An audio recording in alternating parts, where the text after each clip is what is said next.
শুনা কোনো এগৰাকী ব্যক্তিৰ মৃত্যুৰ পিছত কি কৰা হয়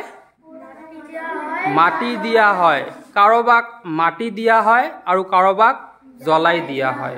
আচ্ছা যাক মাটি দিয়া হয় ক'ত মাটি দিয়া হয় কবৰস্থানত মাটি দিয়া হয় আৰু যাক জ্বলাই দিয়া হয় তাক ক'ত জ্বলাই দিয়া হয় শ্মশান বা শ্মশানত জ্বলাই দিয়া হয় ঠিক আছে প্ৰশ্ন হল এই শ্মশান আৰু কবৰস্থানক ইংৰাজীত কি কয় তোমালোকে জানানে নাজানা ঠিক আছে মনত ৰাখিবা কবৰস্থানক ইংৰাজীত কোৱা হয়